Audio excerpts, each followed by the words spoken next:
Muy bien, nos quedamos. Continuamos. Sí, doctor.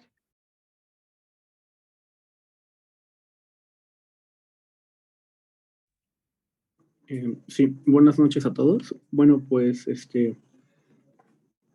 como un resumen, ayer empezamos a hablar acerca de las fracturas de la órbita. Ayer vimos un poco de anatomía y bueno, como repaso, pues vimos que la órbita está conformada por 7 huesos, por el hueso frontal, cigomático, maxilar, palatino, etmoides y esfenoides, y por el hueso lagrimal, o también conocido como unguis. Y bueno, nos habíamos quedado en esta diapositiva en la cual el libro nos habla que las fracturas orbitarias se clasifican en dos, en aisladas o en conjunto. Las aisladas también van a recibir el nombre de blowout, que estas son más frecuentes que se presenten en el piso o en la pared medial de la órbita. En cambio, las fracturas en conjunto, estas se llaman así porque son fracturas que se van a encontrar en sitios de mayor debilidad del esqueleto orbitario. Estas zonas de mayor debilidad pues van a ser el agujero infraorbitario, la pared medial o la pared lateral. Siguiente.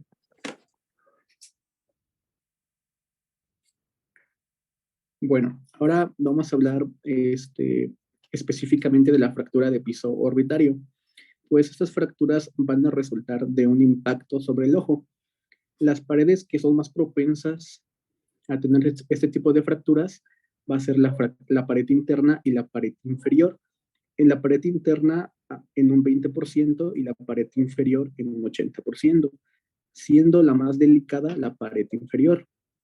Y bueno, enfocándonos en la fractura de la pared inferior, se dice que cuando hay una fractura a este nivel, eh, el primer pues, signo es que hay una abertura del seno maxilar y también pueden protruir sobre él fragmentos óseos, grasa orbitaria y músculos extraoculares.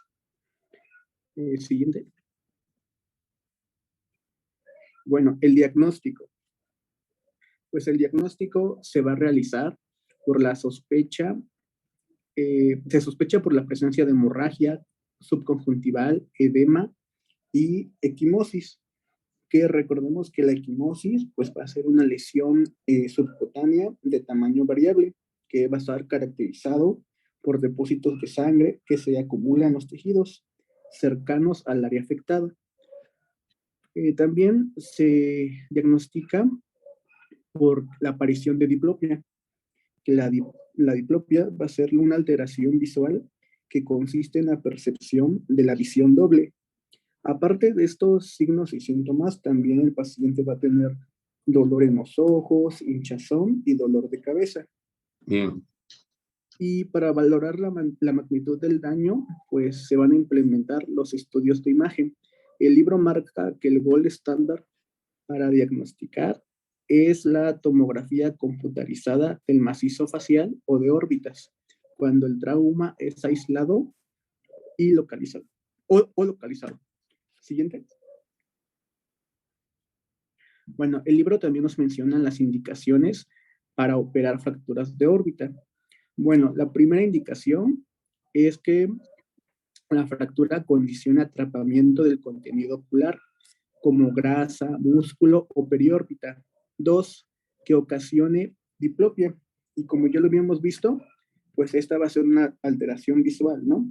Que consiste en la visión doble. También que el paciente tenga reflejo oculocardíaco.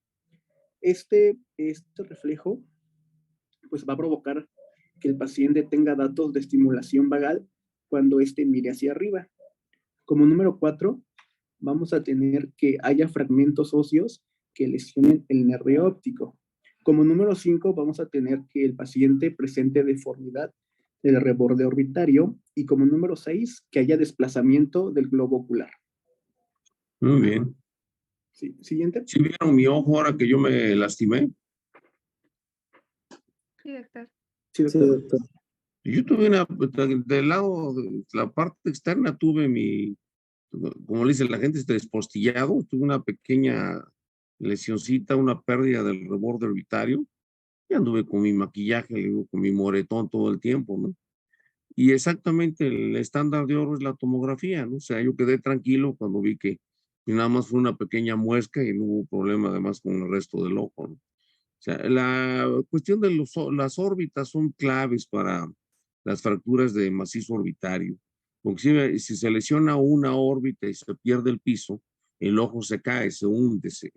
Acuérdense que el piso de la órbita viene siendo el techo del seno maxilar. Y uno de los datos o signos que hay cuando hay una fractura de piso de órbita en la tomografía y en las radiografías convencionales es la opacidad del seno maxilar del lado que se lesionó. O sea, se rompe el piso, el hueso va a sangrar, y entonces el seno maxilar se va a llenar de sangre. Y eso es lo que se le conoce como hemoseno. O sea, el hemoseno es la presencia de sangre en el seno maxilar y es sinónimo de fractura de piso de órbita. Entonces, tanto las placas simples como la tomografía son clave porque nos muestran la opacidad del seno maxilar, ¿no? Y eso es automáticamente la sospecha de que se lastimó o que se fracturó, perdón, el piso de la órbita. Muy bien, síguele.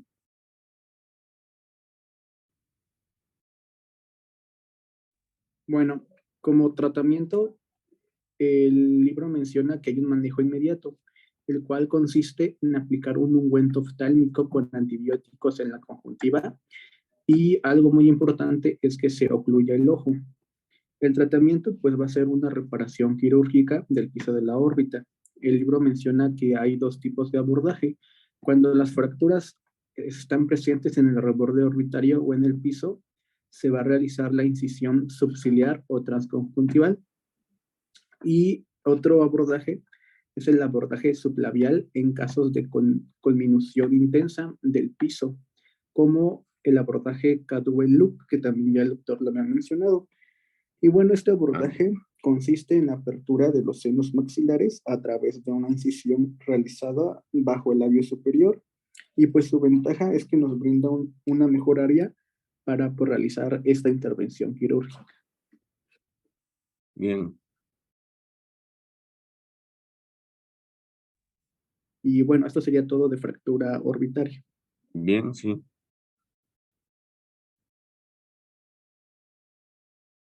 Un Ustedes momento. están llevando Aquí oftalmos, ya llevaron. estamos llevando. ¿Y vieron alguna vez traumas de los traumas posorbitario o no lo tocan?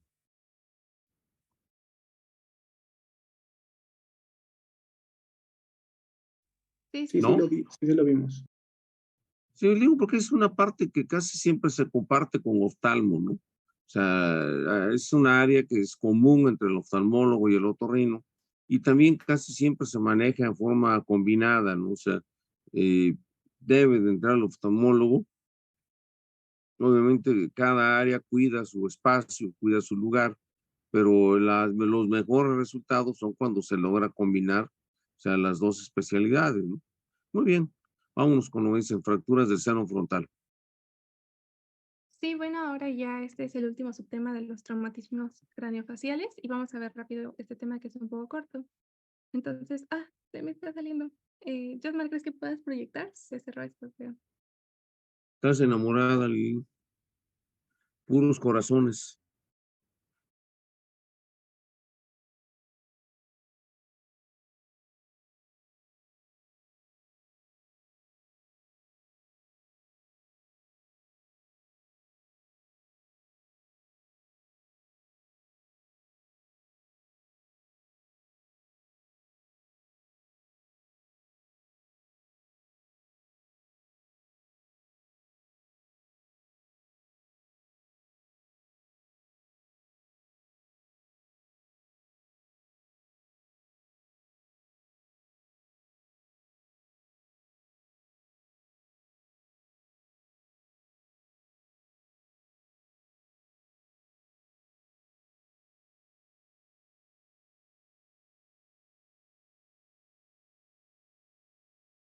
¿Todavía no? Parece que Lili tuvo unos problemas con su conexión, Doc, pero ya está intentando ingresar Ok, otra vez. sí, no hay problema. Perdón, me sacó, pero ya me metí No te aquí en el preocupes, teléfono. no hay cuidado. Este, voy a ver si puedo proyectar desde aquí o a ver, chicos, ¿pueden proyectar, por fin?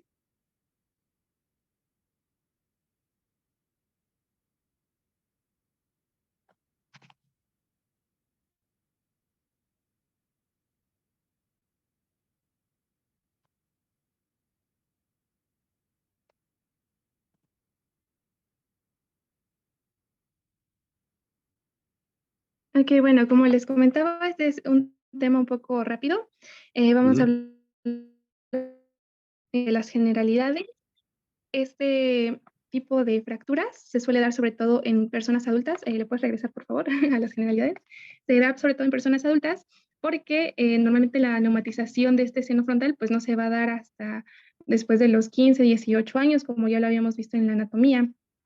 Y bueno, algo que tenemos que tener muy presente van a ser las tablas. Ahí les había colocado una imagen en donde pues se muestra la tabla externa, que es la que es un poco más resistente, más fuerte, y también la tabla interna, que es un poco más delgada y que precisamente en esta imagen pues estamos viendo una fractura pues, que afecta a ambas partes, ¿no? Bueno, como ya se había mencionado antes, para este tipo de traumatismos, pues suele necesitarse una fuerza pues bastante fuerte para poder lesionar estas zonas. En este caso, el libro mencionaba que se necesitan de 800 a 200 puntos de fuerza para que esto se pueda fracturar, pero por lo mismo que se necesita muchísima fuerza, pues no nada más va a hacer la fractura ya, sino va a estar acompañada de otras lesiones cerebrales en alrededor del 40 y 50% de los pacientes. O también va a tener lesiones o fracturas faciales, inclusive en el 75 al 95% de los pacientes. Y una de las causas principales, como ya se ha comentado también anteriormente, pues obviamente van a ser los accidentes automovilísticos. ¿Le puedes dar a la siguiente, por favor?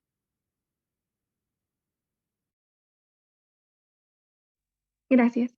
Ok, en cuanto a la evaluación clínica, debemos comentar que esta va a ser un poco difícil, ya que muchas veces los pacientes no van a presentar síntomas evidentes como tal a la exploración física porque no nos van a dar datos que nos digan que va a haber una fractura del hueso frontal. Y en muchos casos, el momento de, como ya lo mencionábamos, que una de las principales causas van a ser los accidentes automovilísticos, pues obviamente varios de los pacientes pueden llegar hasta inconscientes o con otro tipo de lesiones que vamos a identificar más que propiamente la fractura del hueso frontal. Y lo que sí podemos llegar a ver es equimosis y hasta crepitación, porque cuando hay una fractura, normalmente el roce de estos huesos va a generar este como crujido, ¿no? Y nos Ujú. va a dar esta crepitación. También el libro mencionaba que se puede llegar inclusive a presentar una fístula de líquido cefalorraquídeo. ¿Y cómo identificamos esto? Muchas veces pues se filtra el líquido cefalorraquídeo y este es un líquido pues transparente, ¿no? Incoloro. Y ya al momento de realizar una tomografía al paciente, yo ahí les puse una imagen en donde en la flechita podemos ver la fístula del líquido cefalorraquídeo que se muestra de forma hiperdensa. Y normalmente también puede llegar a haber inclusive exposición de tejidos, pero esto es en un porcentaje ya menor de tejidos cerebrales en un 5 al 10%. Ok. Siguiente, por favor. Gracias. Y bueno, el estudio de elección aquí también va a ser la tomografía computarizada, generalmente en cortes axiales y coronales. Aquí podemos ver en la imagen, pues una de corte axial, ¿no? Y esta principalmente nos va a ayudar sobre todo para evaluar la integridad de las tablas, tanto externa como interna. En este caso podemos ver que la fractura está ubicada en la tabla interna. Y de esta manera también nos vamos a guiar para poder ver qué tipo de tratamiento le vamos a dar a nuestro paciente. Obviamente también podemos valorar la integridad del conducto nasofrontal, también el estado de la mucosa y la lesión intracerebral, pero por ejemplo eso va a depender del tipo de corte, ¿no? En eso nos apoya un poquito más también el corte coronal. Bien. Siguiente, por favor. Y bueno, les comentaba, es un tema un poco corto. Ya por último vamos a hablar del tratamiento. Y para el tratamiento, obviamente, lo que se va a buscar primero va a ser restablecer la anatomía ósea normal que traía nuestro paciente. Sin embargo, el tratamiento va a depender mucho de si se decide mantener o no el conducto nasofrontal, porque pues dependiendo de si está o no lesionado también este conducto, pues vamos a ver qué va a proceder como tal en el medicamento.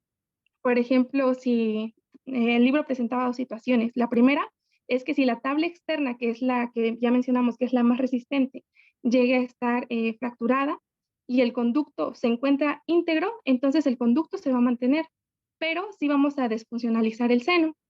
Este sería el tratamiento que normalmente se suele hacer. Pero ya en otra situación en la que ya no es la tabla externa nada más la que está fracturada, sino inclusive llega hasta la tabla interna, que es la que también está lesionada, aparte de desfuncionalizar el seno, y esto cómo se hace de desfuncionalizar el seno, puede ser a través de una obliteración, es decir, pues cerrarlo, o también mencionaba el libro que pues con un fresado, ¿no?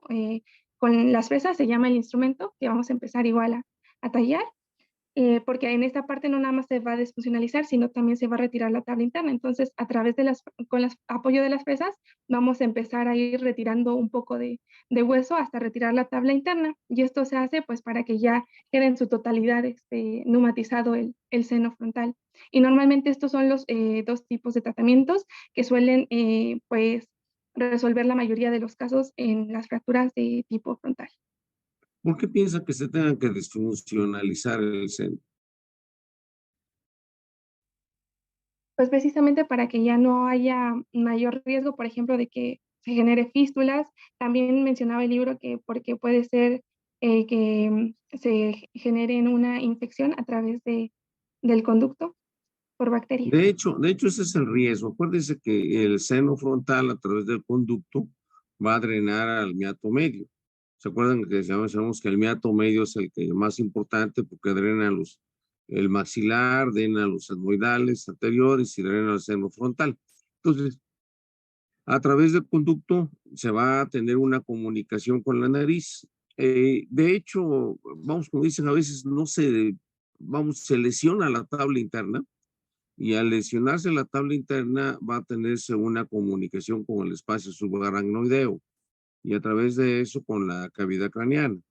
Entonces, una vez en alguna sesión se presentó a un paciente en donde cada vez que tenía gripa, fíjense, cada vez que tenía gripa, desarrollaba un cuadro meningio el paciente. Entonces era un verdadero enigma porque gripa y el paciente se ponía gravísimo con su meningitis. Y a veces llegaba a tener unos cuadros bastante severos, que inclusive le llegaban a poner en peligro la vida. Y entonces no se encontraba cuál había sido la causa, hasta que alguien hicieron una tomografía de alta resolución y se vio que ese paciente en alguna ocasión tuvo un traumatismo, se fracturó la tabla interna. Entonces acuérdense que otra vez el seno comunica con la nariz. Entonces este paciente cada vez que tenía gripa, había paso de los virus de la gripa por el conducto al seno frontal y del seno frontal brincaba a la cavidad craneana, entonces eran los cuadros de meninges, ¿sí? Entonces una de las cosas que se tiene que tomar siempre que hay una cosa, aunque esté el seno fracturado, se tiene que desfuncionalizar. O sea, la desfuncionalización es que se tiene el seno, al seno frontal se le quita la totalidad de la mucosa. Acuérdense que el seno, los senos están recubiertos de epitelio respiratorio, entonces productor de moco. Entonces se le quita absolutamente todo el epitelio respiratorio, se le quita al seno para retirarlo y donde está el conducto nasofrontal, o sea, donde comienza, donde se ve el conducto, se fresa, se reactiva el hueso y ahora sí que un vil y vulgar mecanismo de taponar con fragmentos óseos se oblitera completamente el conducto, pero habiéndose quitado toda la mucosa respiratoria. De manera que se bloquee totalmente la comunicación que llegó a tener ese seno con la nariz. Si no, volvemos a lo mismo. Le digo que ese caso inclusive fue bastante connotado, porque voy a repetirle, era tiro por viaje, pobre paciente, ¿no? Una gripa y meningitis, una gripa y meningitis. Entonces, hasta que, vamos, ese señor en algún momento debe de haber tenido una fractura de la tabla interna que le produjo esa comunicación.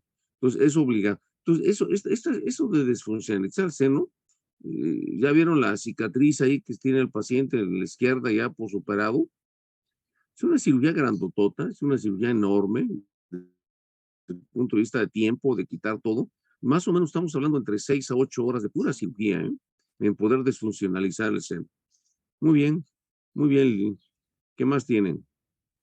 Sí, bueno, ya con esto terminamos la parte de los traumatismos craniofaciales y seguiría el próximo tema, doctor.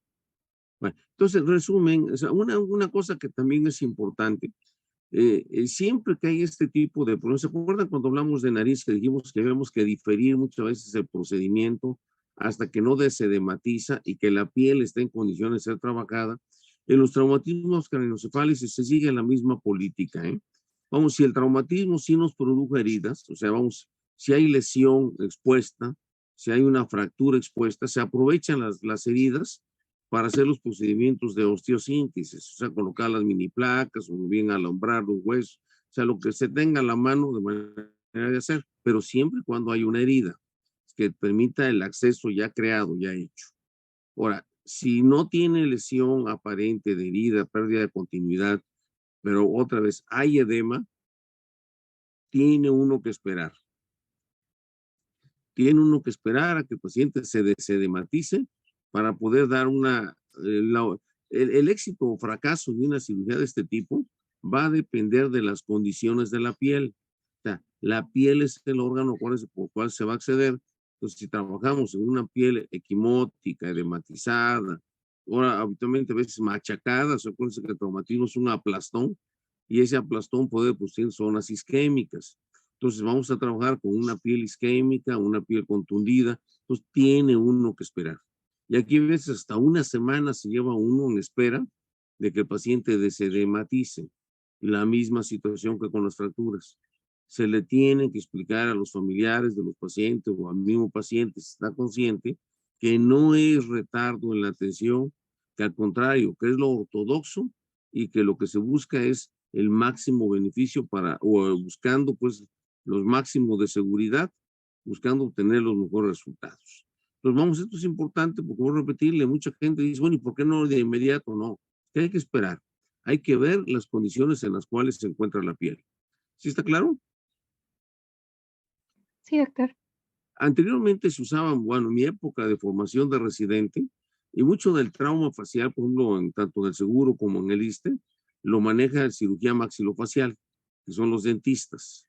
Eh, Varía el concepto a veces, algunos, por ejemplo, en el hospital donde yo me formé, el trauma facial lo maneja otorrino. El trauma facial es del área de otorrino. Y maxilofacial es parte del grupo médico, pero cuando ya se concreta uno a manejo del área de la boca, las piezas dentarias y la corrección maxilar, ¿no? O sea, pero el trauma en sí lo maneja otorrino. Pues cambia pues el concepto muchas veces de manejo que se puede hacer. Ustedes van a ver que si van al Seguro Social, si van al ISSSTE, inclusive en el Hospital Civil, los encargados de trauma facial son los cirujanos maxilofaciales. Entonces, le voy a repetir, es cuestión de escuelas y de conceptos que se tienen que manejar. Pero al final de cuentas, lo que se busca es el beneficio del paciente, ¿sí? Y eso es lo que más, es lo que más y más importante. Es cierto que en mi época, cuando hicimos la residencia, no existían las mini placas. Entonces, todos los procedimientos de reducción de fractura los teníamos que hacer con alambre. Pues teníamos que tener nuestra fresa, nuestros perforadores, pasar los alambres de un hueso a otro, luego a cerrarlos y ajustarlos. Vi el trabajo de albañilería como si estuviéramos haciendo castillos para ajustar y alambrar toda la cara, ¿no? Y volverla a pegar. O sea, lo importante es volver otra vez, en un Lefort 3. Es importantísimo volver a unir otra vez la cara con el cráneo. O sea, volver a formar una sola unión completa. Y cuando aparecieron las mini placas fue la cuestión muy importante porque facilita tremendamente el manejo. El gran problema con las mini placas que se tiene, con algunas imágenes que presentaron ustedes, es el costo. Las mini placas son de titanio.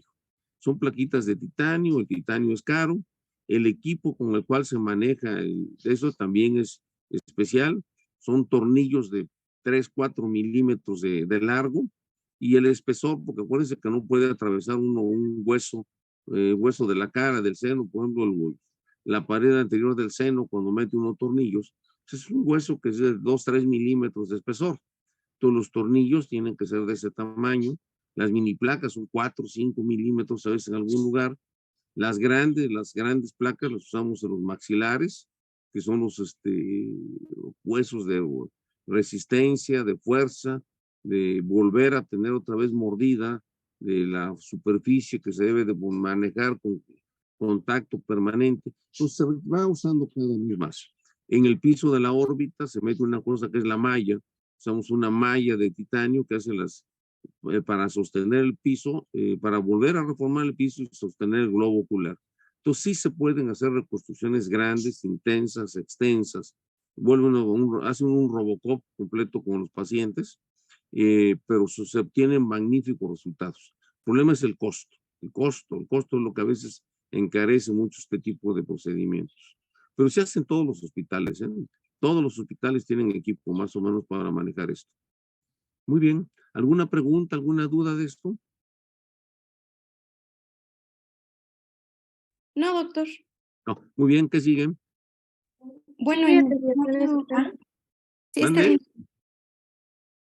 Sigue el tema de desviaciones septales, doctor. Ok, perfecto.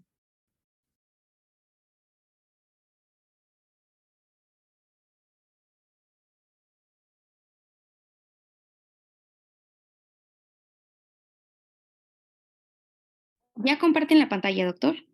Sí, cómo no.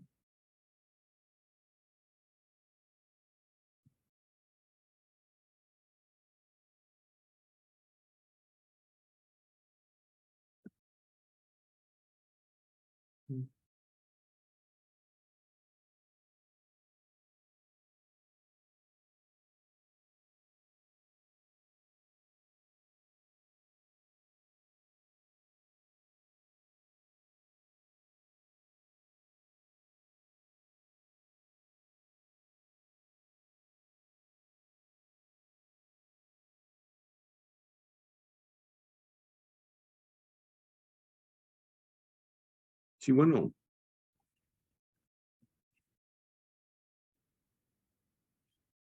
Sí.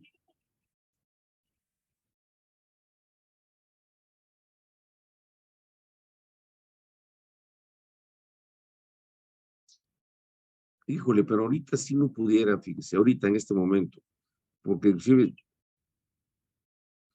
es que casi todo el mundo, mire, le puedo dar los teléfonos del doctor de la Lanza, que sería uno, si quiere hablarle. Sí, porque yo ahorita en este momento sí, definitivamente diría que no, porque estoy ocupadito. Sí, y eh, me tiene mensaje por WhatsApp, me puede mandar un mensajito por WhatsApp y le mando el teléfono del doctor de la Lanza, ¿sí? Ándele.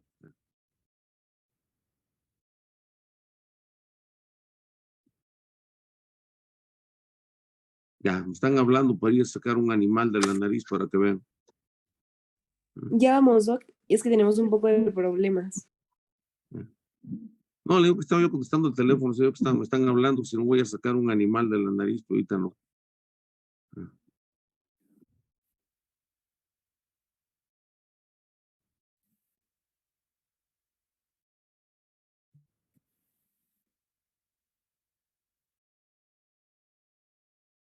Muy ¿Ya bien, pueden ver mi listo. pantalla, doctor? Ya pueden, perfecto, se ve muy bien. De acuerdo. Bueno, buenas noches. A nosotros nos corresponde el tema de desviaciones rinoseptales y el tema de perforación septal. Bien.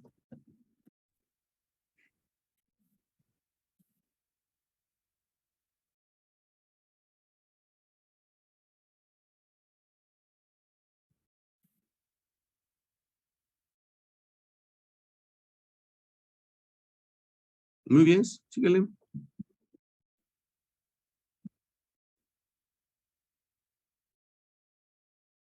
No te escucho.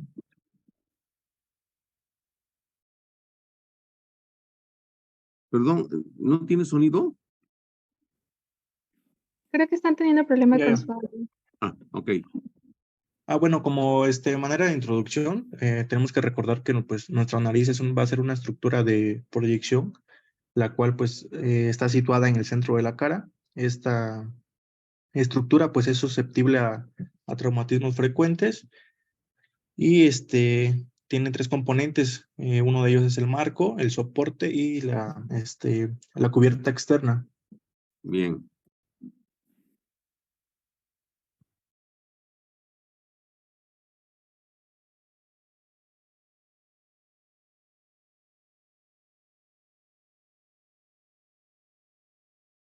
Bueno, con respecto a la fisiopatología nasosinusal, recordemos que para que exista una buena permeabilidad nasal tiene que haber una correcta humectación y un calentamiento del aire que inspiramos.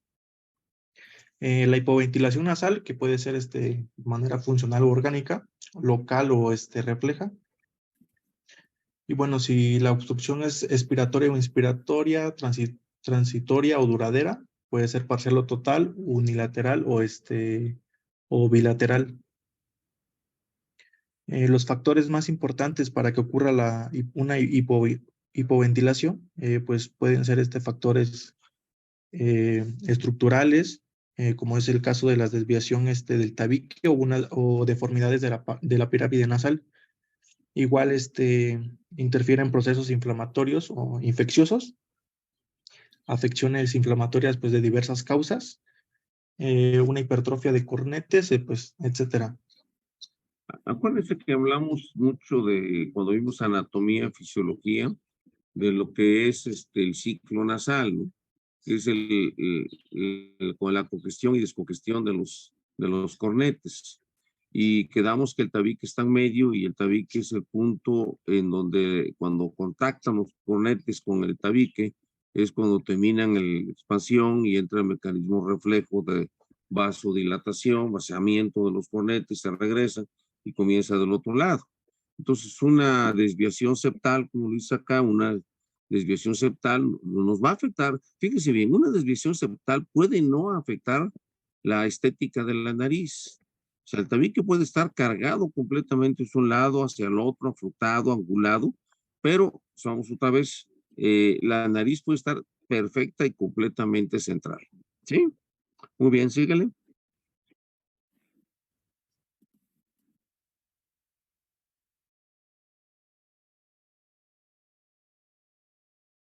Bien, ya entrando a las deformidades del tabique nasal, y bueno, y también de la pirámide nasal, bueno, el tabique nasal, pues como ya lo sabemos, es una estructura rígida que compone una porción membranosa y cartilaginosa en su parte anterior y de composición ósea en la parte posterior. Posterior, sí. Tiene como función pues regular parte del flujo del aire nasal y también sostener la pirámide nasal, el cual es pues, el soporte principal. Sí. Y bueno, el tabique membranoso, es una estructura de tejido flexible y pliegues gruesos. Se encuentra descansando debajo del borde del caudal del cartílago septal y contiene la cara medial de los cartílagos laterales inferiores. Bien.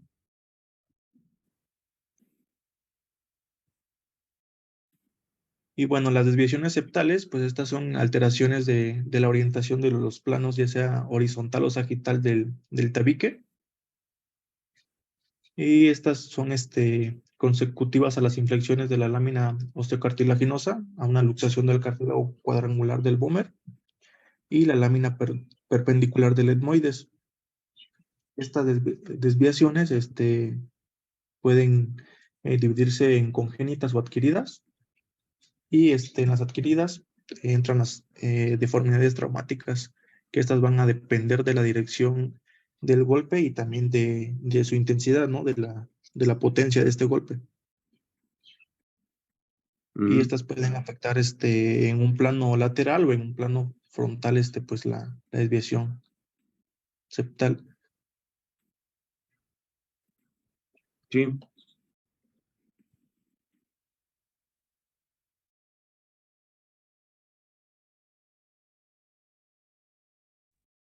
Bueno, en las lesiones de la unión moido-bomeriana, con grandes crestas que hacen contacto en la cola del cornete inferior, el cornete medio o el área de la arteria esfenopalatina.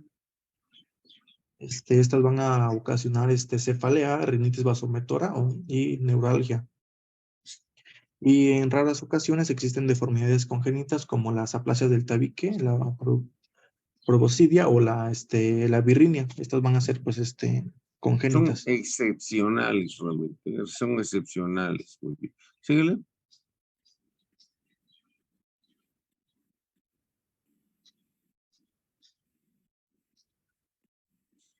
Ok, ahora vamos a hablar acerca de su incidencia. Este tipo de deformidades, que son las deformidades de tabique, son las más frecuentes en las naciones desarrolladas. En el libro nos dice que en un estudio que se realizó, es más frecuente en los europeos hasta un 75% y en los mongoles, africanos y polinesios hasta un 20%. Y como ya nos comentaba el compañero en las diapositivas anteriores, se puede dividir en congénitas o adquiridas, ¿no? Se pueden encontrar desviaciones del tabique en recién nacidos y la normalidad se torna más frecuente a partir de los 7 a 15 años. Ya habíamos comentado también en clases anteriores que pues en recién nacidos durante el trabajo de parto puede haber deformidades. Deformidades y trauma. Exacto. O sea, que es traumático, ¿no? O sea, acuérdense, las lesiones son traumáticas, ¿sí? ¿Sí? O sea, consecuencia traumática, ¿sí? Puede ser un traumatismo en el mismo momento del parto o a través de la vida, ¿no? Muy bien, síguele. Sí, y también nos dice el libro que es más común en el hombre que en la mujer, igual ya lo habíamos mencionado anteriormente.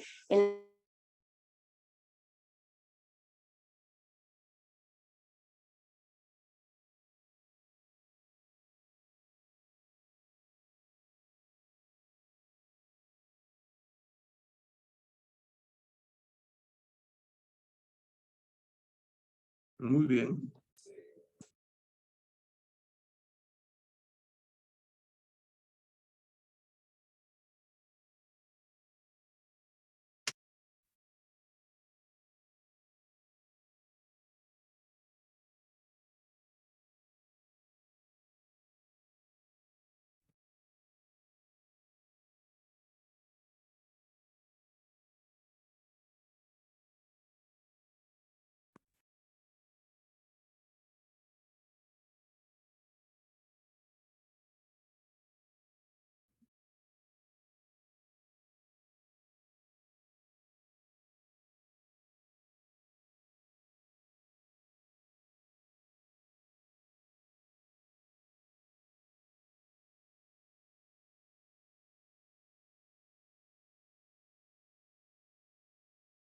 Muy bien.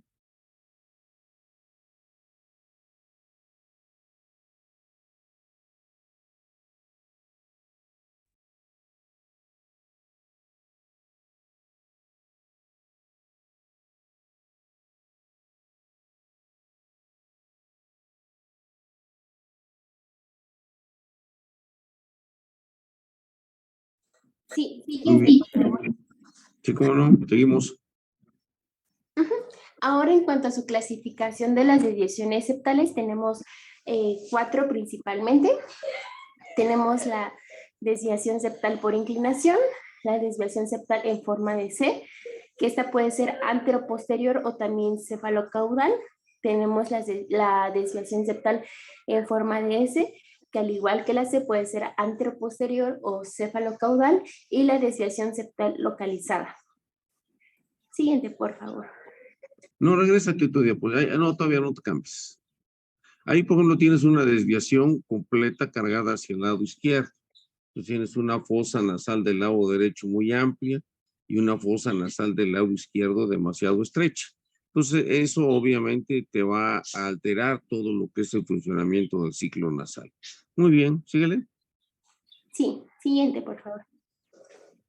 Ajá, aquí en esta imagen tenemos una fotografía que es un claro ejemplo de la inclinación septal.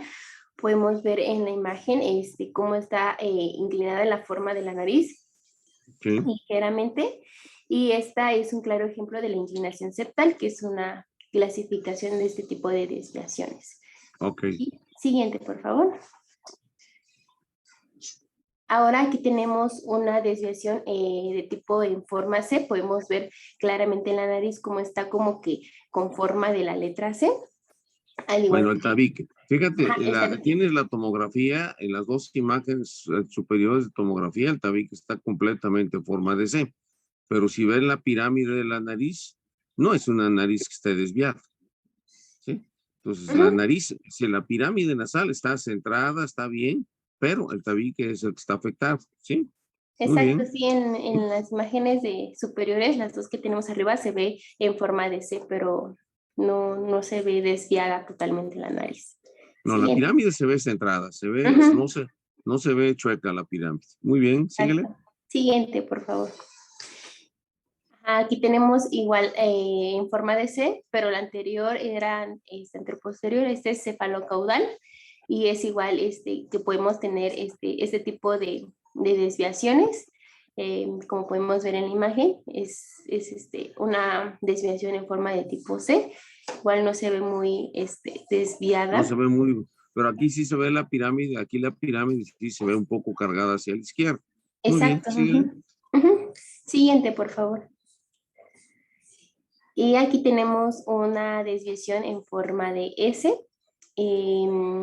Es la imagen característica de ese tipo de desviaciones. Podemos ver cómo en las imágenes de la izquierda y de la derecha, cómo siguen esa forma, ¿no? Forma Ok, de S. Siguiente, por ese. favor. Ujú. Y por último, pues tenemos la desviación septal localizada, eh, que pues como su nombre lo dice, va a estar En una sola área. en una sola área, exacto. Siguiente, por favor. En la septoplastía en niños, pues vamos a tener que las lesiones del tabique repercuten de manera evidente sobre el crecimiento de la pirámide nasal, por eso es que en los niños, como es importante porque pues como están en constante crecimiento, en desarrollo, puede provocar ciertas alteraciones en un futuro y como las deformidades de la premaxila, deformidades del surco del Vomer y pueden incluso tener alteraciones en lo que son alteraciones No, faciales. alteran el crecimiento de la cara. O sea, acuérdense que Ujú, mucho de lo que hemos visto acá, y cuando hablamos de oído, la expansión de oído, la neumatización de oído, depende de la entrada de aire, de la ventilación, va a ser neumatización de las cavidades. Entonces aquí nos pasa lo mismo. La nariz es el organizador primordial de toda la cara. O sea, en el centro de la cara y las corrientes de aire se van a distribuir y eso va a hacer que la cara tenga un crecimiento simétrico.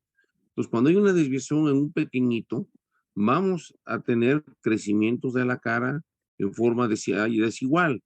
De hecho, vamos, casi siempre digo que aquí cuando uno empieza a ser observador, hasta con sus compañeros, empieza uno a ver que de repente la cara la ve uno como un poquito chueca del compañero, un poquito más al tono el maxilar, los pómulos más hundidos, y muchas de esas situaciones que vemos son ocasionadas porque las corrientes de aire, o sea, otra vez la distribución de las corrientes de aire en la nariz no se llevaron a cabo en forma simétrica. O sea, la desviación del tabique produjo que ventilara un lado más que el otro y va a ocasionar que se desarrolle un área más que el otro. ¿Sí? Muy bien, síguele. ujú. Siguiente, por favor. Y como mencionábamos anteriormente, hay que tener en cuenta que pues las desviaciones durante la infancia, tenemos que ver también las que aparecen en el recién nacido y que puede atribuirse precisamente durante el trabajo del parto, cuando puede existir un choque con fuerza de la nariz con las paredes pélvicas durante la rotación para luego llevarse a cabo el encajamiento y por último la expulsión del producto y esto puede también causar deformidad en lo que es en la nariz. Bien. Siguiente, por favor. Ujú. La septoplastía pues está indicada cuando se detecta alguna alteración anatómica en el tabique septal. Algo importante a recalcar es que no importa cuál sea la edad, siempre va a estar indicada, ya que pues en los niños siempre representa alguna alteración funcional con el subsecuente desarrollo de asimetrías faciales, como ya nos comentaba el doctor, apnea del sueño y diversos trastornos cardiorrespiratorios. Entonces, la septoplastía siempre va a estar indicada sin importar la edad. Siguiente. Fíjense lo que dijeron ahorita, ¿eh? Eso es muy importante, porque la septoplastía, o sea, la septoplastía se refiere exclusivamente a la corrección del tabique, no a la corrección de la pirámide nasal ni al aspecto de tipo estético. Es lo que siempre está uno peleando, ¿no? En ese sentido, que es septoplastía es la cirugía del tabique y no importa la edad. O sea, nosotros mucho ponemos el ejemplo de que si ustedes se fracturan un cúbito radio a los 2 días de nacido, o sea, a los 2 días de nacido el traumatólogo está enderezando ese bracito. Entonces, la nariz es exactamente lo mismo. La nariz, ya les decía yo que en el mismo momento del parto cercano, directamente en perinatal, se endereza el tabique para que pueda ventilar simétricamente el niño, ¿no? Y no tenga problemas de atención de desarrollo. El tabique no tiene edad tope para poderse operar. Se opera a cualquier edad. Lo que es diferente es hacer rinoplastías, o sea, cuando se modifica la forma de la nariz, pues sí tenemos que esperar fundamentalmente que haya terminado, o sean definidos los rasgos faciales para poder hacer cambios. Muy bien, síguele, por favor. Sí, siguiente, por favor. Ujú. En el libro comentaba que este procedimiento quirúrgico pues no ha demostrado que detenga, o sea, la detención del crecimiento de las estructuras faciales. Es por eso que puede estar indicada a cualquier edad, sin importar la edad, porque no va a comprometer la detención de estas estructuras. La cirugía del tabique en niños debe ser conservadora, es decir, no hay necesidad de extirpar tejidos de manera innecesaria y por lo regular se recomienda que los espacios muertos se llenen con cartílago para prevenir precisamente que en un futuro haya retracciones cicatrizales. Bien. Siguiente, por favor. Uh-huh. Y ya por último, la técnica más utilizada es la de técnica maxila-premaxila de Kotler, que es la más adecuada. Puede combinarse con algunas otras técnicas como la incisión de hemitransflexión de tipo Halsted, pero pues es la más utilizada. No vamos a abarcar tanto en técnicas quirúrgicas porque pues eso ya es más en cirugía, pero pues hay que tener en cuenta que esta es la técnica más utilizada para ese tipo de casos. Bien. Siguiente, por favor. Bueno, ahora vamos con las complicaciones de la cirugía septal. La primera que mencionaba el libro era el hematoma. En este caso sería un hematoma postquirúrgico. Mencionaba que es un poco infrecuente, pero pues que sí han habido casos, ¿no? Debemos saber que es grave. Aquí, ¿qué va a pasar? Bueno, en el cartílago que es privado de su irrigación, pues ¿qué puede pasar? Se puede absorber. Entonces, si tenemos un hematoma envolviendo al cartílago, pero permanece sin infección, pues la colágena aquí va a empezar una liquefacción, ¿no? Pero esto no quita que pueda haber fibrosis y engrosamiento del tabique. También mencionaba que si el hematoma se infecta, entonces aquí lo que va a pasar es que va a haber una absorción cartilaginosa total, y es cuando queda la nariz en forma de silla de montar, como podemos ver en la primera imagen. Y aquí, ¿por qué pasa esto? Bueno, esta va a pasar por una pérdida de la estructura septal con una cicatrización del pericondrio. Y aquí, sus signos fundamentales es el dolor y el edema. Bueno, va a haber un edema excesivo en el labio superior, como podemos ver en la imagen, y mucosa pálida debajo de este mismo labio. ¿Y aquí cuál sería su control? Bueno, debe ser un control rápido, que sería el drenaje. Bien. Posterior, mencionaba la infección. Lo que estás viendo ahí más o menos ya lo habíamos visto cuando hablamos del hematoma septal y se tocó que deja sin circulación. Y una de las complicaciones de la cirugía es que no ponga uno o no pegue uno bien las hojas de la mucosa y pueda, lo que dice el hematoma, que se hinche el labio que estamos teniendo. Y obviamente, una de las cosas más temidas, como tú lo mencionas, pues no solamente en cirugía de nariz, sino en cualquier cirugía, ustedes lo deben haber visto en su clase de cirugía, las complicaciones es la infección, ¿no? Muy bien, sígale. Bueno, mencionaba que, la infección también es inusual, pero Sí, es muy difícil mantener una preparación antiséptica en la nariz, mencionaba el libro. sí. Entonces, normalmente, cuando pasa, si vemos que preoperatoriamente, o sea, antes de la cirugía, em, ah, se diagnostica alguna infección, pues aquí se debe de tomar cultivos y pues por ende se tiene que dar el tratamiento con antibióticos, Indicado, ¿no? correcto. Muy bien. Ajá, el tratamiento indicado. Pero cuando es después de la cirugía, el más común es que se forme un absceso y aquí el tratamiento debe ser radical, que es drenaje más tratamiento antimicrobiano. De Y así es acuerdo. como se Bien. puede ver un absceso. Muy bien.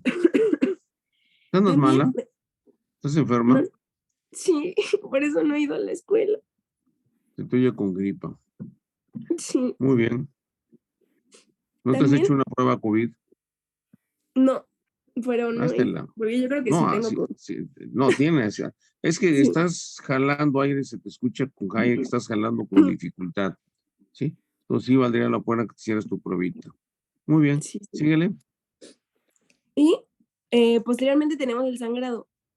Y este se Sí. debe controlar durante la cirugía, que, bueno, este casi siempre es por desgarros de la mucosa y mencionaba que se debe controlar durante la cirugía con, pues, afrontando la mucosa y con suturas apropiadas. Bien. Siguiente, por favor.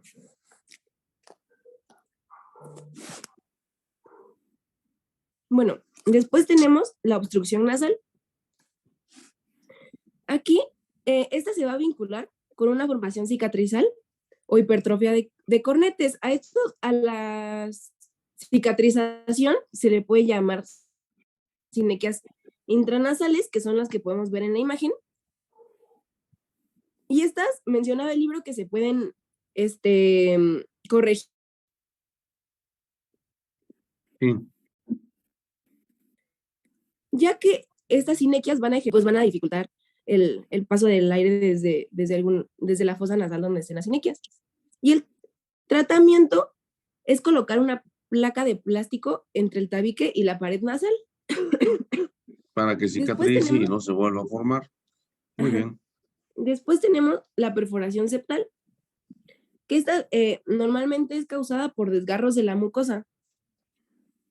Esta, cuando son bilaterales los desgarros, pues hay mucho mayor riesgo de la perforación. Y para evitarlo, debemos reaproximar los bordes mucosos y se debe poner un cartílago interpuesto entre las membranas. El libro mencionaba que con la reaproximación solamente de un lado del desgarro de un lado de la mucosa era suficiente. Sí. Y también durante las intervenciones septales mencionaba que esta se puede acompañar de una anestesia temporal entre los dientes incisivos mediales y la mucosa del paladar adyacente, como se puede ver en la imagen, que sería como en esa área. La mayor parte de los pacientes que operamos de septoplastia se quejan de eso, ¿no? Que se les quedan dormido la parte central de la encía, ¿no? Pero es recuperable, o sea, habitualmente es recuperable. Muy bien, síguele. Mencionaba que era temporal. Sí, es temporal. Afortunadamente es temporal. Y finalmente tenemos las alteraciones de la olfacción, que esta mencionaba que es poco común, que puede ir desde una hiposmia hasta una anosmia. Una hiposmia es la reducción en la capacidad de percibir olores y la anosmia pues ya es la incapacidad total. Siguiente, por favor. Ahora vamos con las desviaciones rinoceptales. Bueno, aquí las deformidades de la pirámide, pues sabemos que son muchísimas, pero dentro de lo funcional, que es lo que estamos viendo, son solamente 3, que es la nariz por exceso, nariz por defecto y la lateralización de la pirámide. Bueno, la nariz por exceso es cuando la pirámide, hay una pirámide con una mayor proyección. A esta Son los normalmente narizones, ¿no? Son los que tienen nariz grandota, ¿no? se le puede ver con más, que es la que normalmente como aguileña. también hay romana, es la nariz aguileña. Bueno, esta va a tener una que va a depender de cómo es que se va a cerrar la válvula, que ahorita ya se los voy a... Después tenemos la nariz por defecto. Aquí, por el contrario, esta va a tener una pirámide menos proyectada y esta normalmente es por algún traumatismo o lesión del tabique. No sé si lo hayan visto en personas que boxean, que es cuando se les ocurre que es la famosa nariz en silla de montar, que es cuando se puede hundir. Y a veces también puede pasar lo contrario, que el borde caudal del cartílago se hernia. Y finalmente tenemos la lateralización de la pirámide, que esta se va a combinar con varios tipos de deformidades. El dorso va a estar lateralizado, el tabique inclinado, como podemos ver en la imagen, y una válvula va a quedar más abierta que otra, pero en la siguiente imagen ya se los explico. Siguiente, por favor. Bueno, esta es una imagen que trae el libro. En el inciso A es como normalmente debe estar la pirámide y las aberturas de las válvulas, que dice que es a 15 grados. En el B es la nariz por exceso, que tiene menos de 15 grados. Menos de 15 grados. En la C es la nariz por defecto, que son los ángulos valvulares abiertos. Y en la D, que es la nariz lateralizada, que uno va a estar más abierto que otro. Ok. Siguiente, por favor.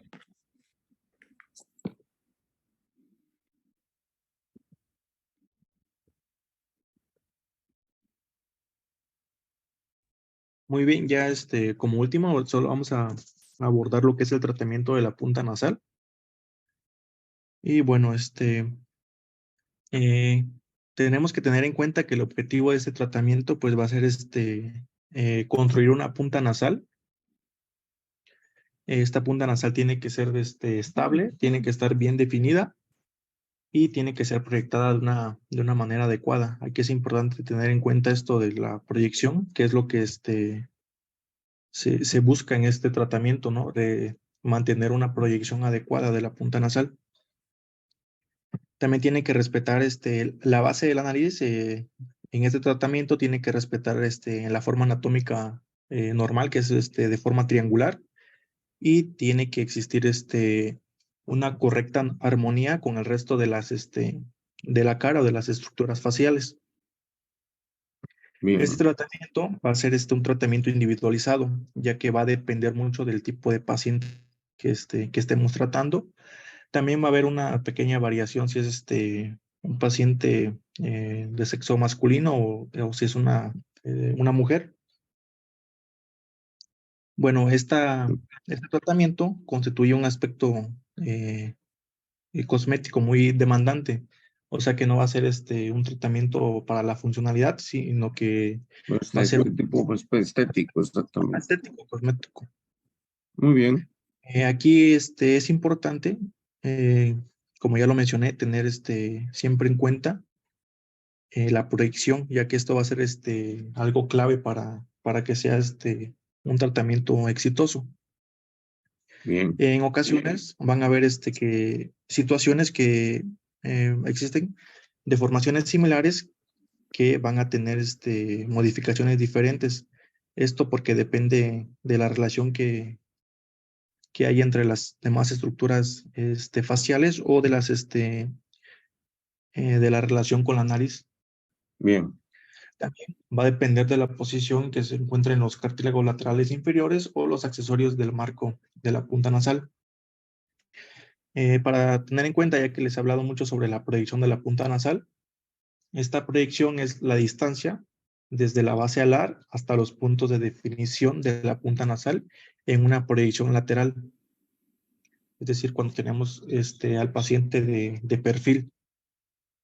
En la imagen de la derecha podemos apreciar por qué hay ciertas diferencias entre un hombre y una mujer debido al ángulo nasolabial, ya Muy que bien. nosotros los hombres tenemos un ángulo más Más estrecho, más estrecho, y la mujer tiene un ángulo más abierto. Sí, así es. Nosotros los hombres tenemos un ángulo de 90 a 95 grados, a diferencia de las mujeres que tienen un ángulo de 95 a 105 grados, es decir, es más amplio. Es por eso que, si nos damos cuenta, en la mayoría de las mujeres pues tienen su nariz más Más respingada, no más elevada. respingado. Ok, muy bien.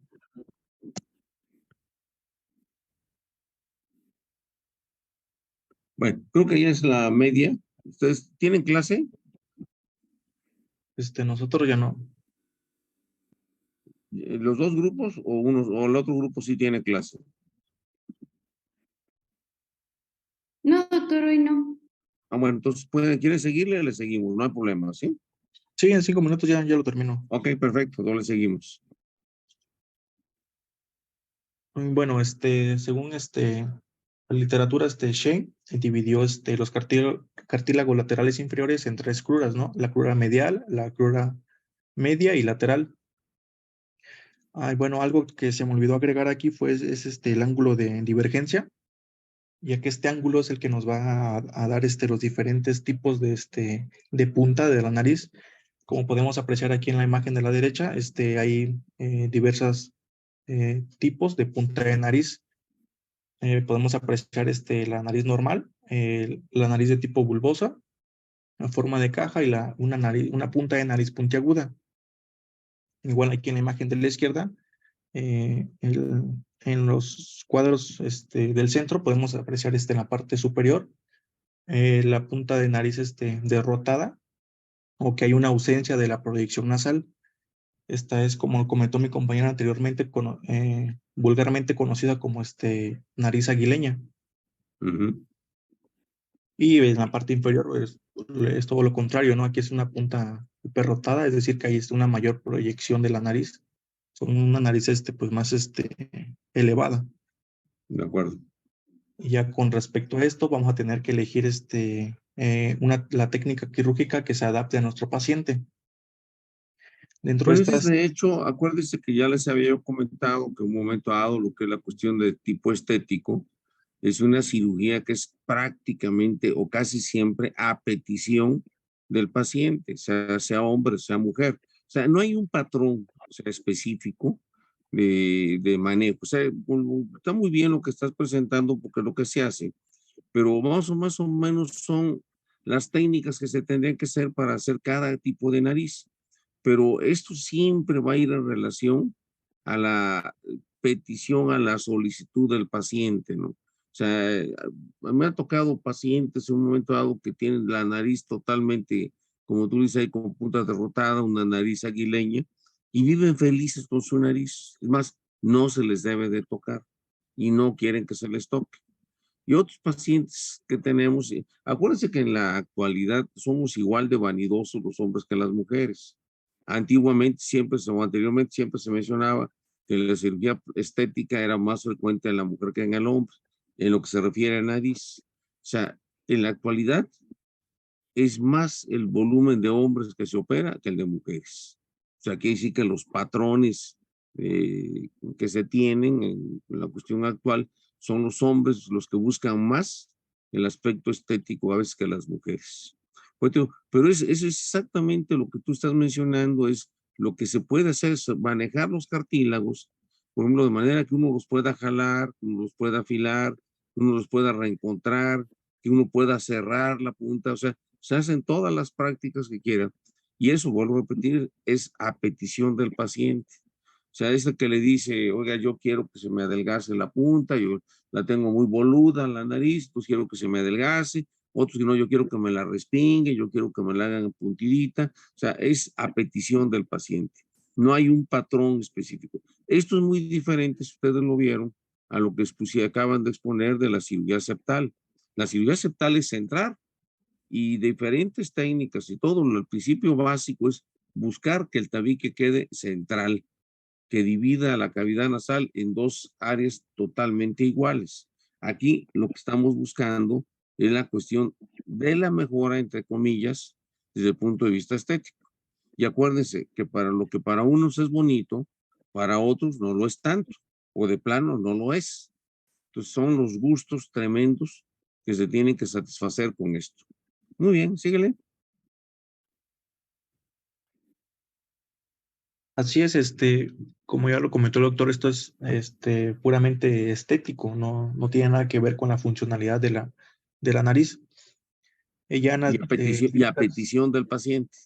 sí, así es. Ya en las técnicas quirúrgicas, pues son diversas las técnicas, ¿no? Solo No, son infinidad de técnicas. O sea, este señor Shin, el libro que tiene él de rinoplastía es un volumen, son 2 volúmenes, como cerca de 600 páginas de cada libro, ¿no? Y es obligado que para nosotros tener que leerlo, ¿no? Porque tenemos que ir viendo todo, aunque no nos dedicamos a la cuestión estética, sí tenemos que verlo, porque luego tenemos muchas veces que llegar a buscar reconstruir o reparar, a veces los cartílagos, ¿no? Que es importante, ¿sí? Muy bien, síguele. Así es, y bueno, de manera rápida las anoté solo las más comunes, que es la remodelación de los márgenes cefálicos de la crura lateral, también las suturas de reformación de cartílagos o suturas de reposicionamiento. Y anoté también la inserción de un injerto de la punta nasal, que se realiza en pacientes donde se han realizado métodos estándar, pero que no dan un resultado adecuado. Muy bien. Y pues ya por último solo voy a comentar algunos aspectos de este tipo de injerto. Este injerto, como ya lo mencioné, se realiza pues en pacientes que no se pudo realizar una proyección adecuada de la nariz. Su objetivo es incrementar la proyección nasal, ya sea con injertos en la punta de soporte y de proyección. Y bueno, anteriormente se utilizaban otros tipos de injertos, como son los injertos de cartílagos aplastados y triturados, pero en la actualidad hay múltiples injertos, ¿no? Pero de los más comunes son del injerto de Porex, pero el libro mencionaba que actualmente este injerto tiene ciertas complicaciones y una desventaja es que no se ha evaluado sus resultados a largo plazo. Y pues bueno, hoy en día el tipo de injerto más aceptado es el injerto de cartílago autólogo modelado, ya sea septal, costal o del cartílago alar. Esta diferencia del Porex tiene un bajo índice de complicaciones y sí tiene una buena documentación de los resultados a largo plazo. Sí. Y pues creo que con eso terminaría el tema. Sí, o sea, de hecho, en la actualidad, los injertos sintéticos de material sintético se utilizan muy contadas veces porque, vamos, o sea, el material sintético no da reacción inflamatoria. Entonces, lo que se busca es que el injerto dé reacción inflamatoria. Al dar reacción inflamatoria, se forma tejido cicatrizal y los injertos se fijan, o sea, a través del tejido cicatrizal. En cambio, con los injertos sintéticos no dan reacción inflamatoria, no se forma tejido cicatrizal y es fácilmente que se desplacen los injertos a largo plazo. Entonces, tenemos pacientes en todos lados, todo tiempo, que le han puesto injertos sintéticos y de repente llegan porque se les salió, se les botó, se les movió, se les fue de lado, o sea, no hubo fijación completa y adecuada del injerto. Entonces, por eso en la actualidad prácticamente se refieren los injertos del propio paciente, o sea, que el propio paciente sea su donante. Pues de ahí agarrar los cartílagos de la concha de las orejas, agarrar los cartílagos del ala de la nariz, agarrar parte del tabique, y cuando no se cuenta con esos, irse a las costillas, quitar pedazos de costilla y cartílago costal y remodelarlo. Pero obviamente, aparte de, vuelvo a repetirle que ya son procedimientos casi siempre estéticos, no son sencillos, ¿eh? O sea, entre que quita uno la costilla y que la remodela uno y lo que hace uno los espacios, o sea, una cirugía de reconstrucción de este tipo, estamos hablando de 4, 5 o hasta 8 horas de cirugía a veces para poder llevarlas a cabo. Obviamente, échenle billetes cuánto le va a salir al paciente pagar una cosa de estas, pero se hace y se hace bastante. Acuérdense que somos, ¿cómo se llama? Eh, Somos hedonistas, que es la palabra. O sea, no queremos estar feos, queremos estar guapos, todos. O sea, en ese sentido, voy a repetirle a hombres y mujeres, tenemos nuestra dosis de hedonismo, entonces todos queremos estar guapos, ¿no? Entonces, y pagan lo que sea necesario, ¿eh?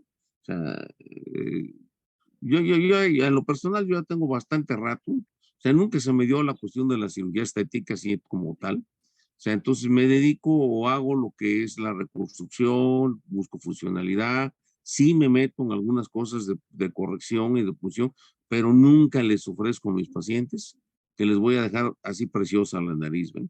Digo, podemos hacer esto, podemos hacer aquello, se puede manejar esto, si gustan.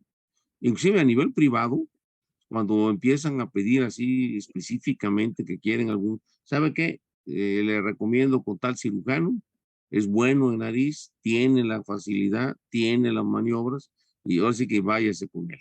¿Por qué? Porque voy a repetir, las demandas son el pan nuestro de cada día.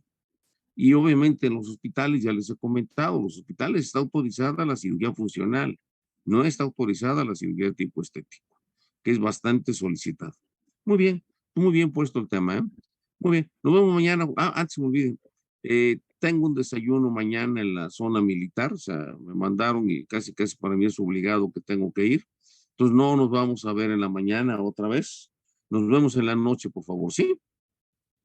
Para que puedan Doctor. dedicar su tiempo a actividades propias de edad y sexo y no tengan problemas. ¿Sale? Sí, doctor. Sí, Bueno, gracias, nos vemos Gracias. en la noche para que se levanten tarde y no tengan problema. Además, a mí ya me amolaron porque voy a tener que levantar más temprano de lo que me levanto habitualmente. Muy bien. Entonces nos vemos mañana, jóvenes. Que descansen. Hasta mañana, mañana. doctor. Hasta Buenas mañana, noches. doctor. Gracias.